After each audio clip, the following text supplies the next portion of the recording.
Assalamualaikum warahmatullahi wabarakatuh. Gimana kabarnya hari ini? Alhamdulillah, masih semangat belajar ya. Untuk hari ini kita akan melanjutkan materi kemarin. Nah, karena kemarin kita sudah belajar kembali tentang pecahan, hari ini FPB dan KPK dan juga aproksimasi. Sebelumnya kita berdoa dulu dengan membaca basmalah bersama-sama. Bismillahirrahmanirrahim. Anak-anak sudah siap ya? Silahkan disimak penjelasan berikut ini. Oke anak-anak, hari ini kita akan belajar tentang FPB dan KPK.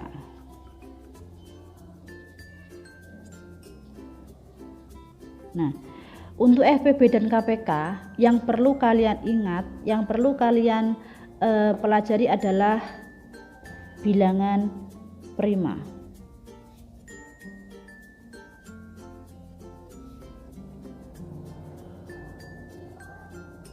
Oke.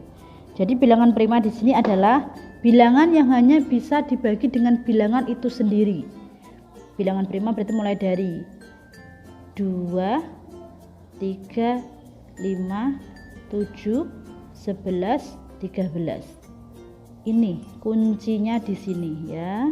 Masih ingat toh kemarin? Nah, untuk mencari FPB dan KPK itu kalian harus tahu atau harus ingat bilangan prima dulu, yaitu 2, 3, 5, 7, 11, 13. Nah, karena bilangan ini hanya bisa dibagi dengan bilangan itu sendiri. Artinya 2 hanya bisa dibagi dengan 2, 3 hanya bisa dibagi dengan 3. Nah, oke.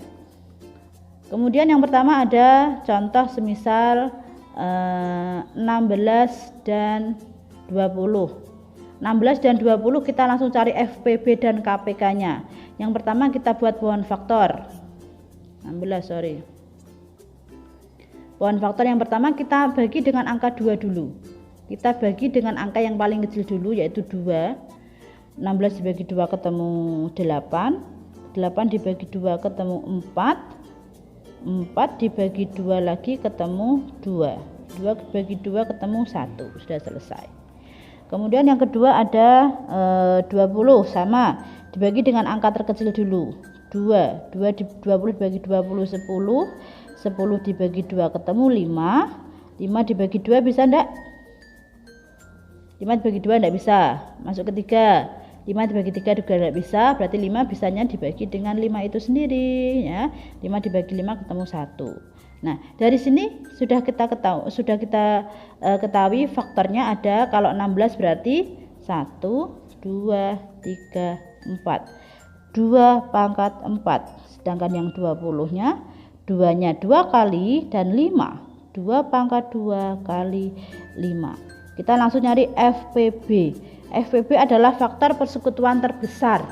Kita cari angka yang sama, hanya angka yang sama dengan pangkat terkecil. Ada 2 pangkat 4 dan 2 pangkat 5. Apakah 5 termasuk? 5 tidak termasuk karena hanya ada di 20, sedangkan di angka 16-nya 5 tidak ada. Oke. FPB hanya angka yang sama dengan pangkat terkecil. Berarti di sini oke, 2 pangkat 2, sip. Sedangkan KPK, kelipatan persekutuan terkecil, semua faktor, jika ada yang sama, dicari pangkat terbesar. Semua faktor berarti 2 ikut dan 5 ikut. Dan jika ada yang sama, dicari faktor dengan pangkat tertinggi. 2 pangkat 2 dan 2 pangkat 4 berarti 2 pangkat 4 dikalikan 5. 2 pangkat 2 tadi berapa? 4, sedangkan 2 pangkat 4 kali 5 16 kali 5 ya kan? 16 kali 5 hasilnya 80. Sudah ketemu FPB dan KPK-nya. Mudah sekali. Asal kalian harus ingat bilangan primanya. Ya, FPB itu dicari hanya angka yang sama, sedangkan KPK semua faktor, dan jika ada yang sama dicari dengan pangkat terbesar. Itu FPB dan KPK. Oke, kelipatan sekarang misalnya, kelipatan. Ini juga Masya Allah mudah sekali. Misalnya kelipatan 3, berarti ya tinggal cari saja kelipatan 3. 3, 6, 9, 12, 15, 18 dan seterusnya. Seperti ini kelipatan. Masih ingat kan? Kelipatan 5. Udah lagi 5, 10, 15, 20, 25. Nah, seterusnya. FEB KPK hanya ini kan materinya, tentang bilangan prima, kelipatan, faktor. Oke. Bisa? Selanjutnya tentang aproksimasi. Oke, aproksimasi di sini tentang ada 2 ya, ada satuan panjang dan satuan berat.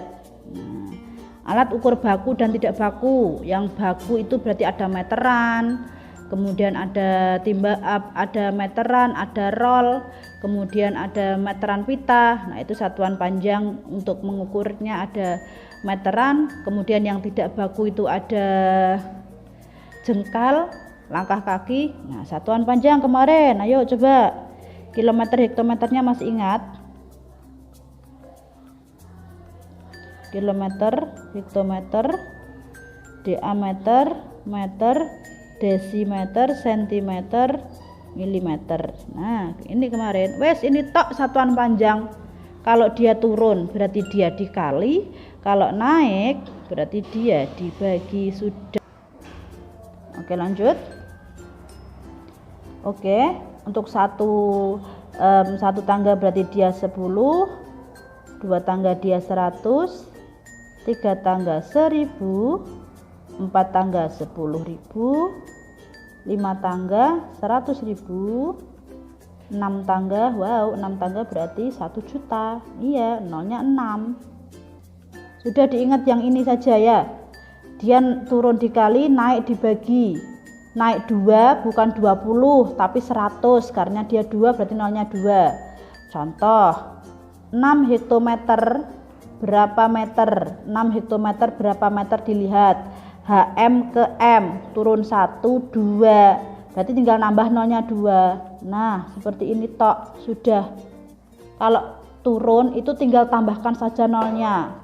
Semisal lagi 12 meter berapa milimeter? Kita lihat M ke milimeter, 1, 2, 3, tinggal tambahkan saja nolnya 3. Nah, seperti ini.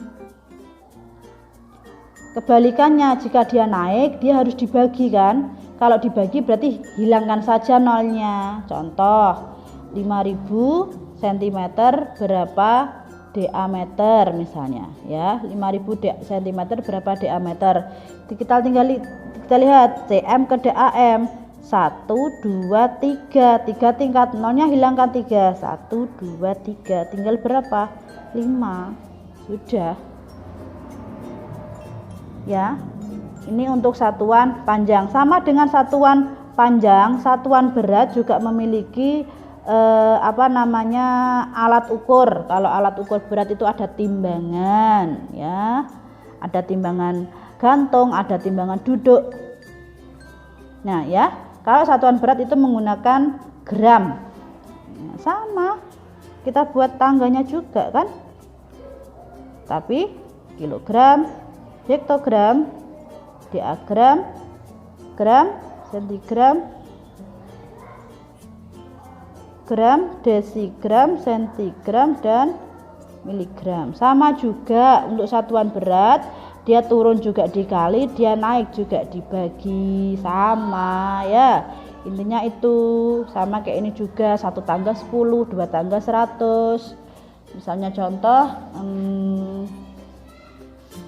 contohnya misalnya ada 2 kilogram. 2 kilogram berapa gram misalnya. Dia turun berapa? 1, 2, 3, tambahkan nolnya 3. Jadinya berarti 2000 gram. Sama nak ya. Mudah kan? Bisa ya. Belajar terus. Dikurangi main HP-nya, dikurangi main-mainnya ya. Kita fokus untuk ujian PAS dulu. Oke sayang, pinter kok ya. Gimana anak-anak? Bisa dipahami ya? Jika ada yang kurang dimengerti, nanti bisa langsung menghubungi Ustazah Nurul. Oke anak-anak, demikian. Terima kasih atas waktunya. Kita akhiri dengan membaca hamdalah bersama-sama. Alhamdulillahirabbil alamin. Terima kasih atas waktunya. Tetap semangat. Semoga kita semuanya selalu dalam keadaan sehat. Ustazah akhiri sekian. Assalamualaikum warahmatullahi wabarakatuh.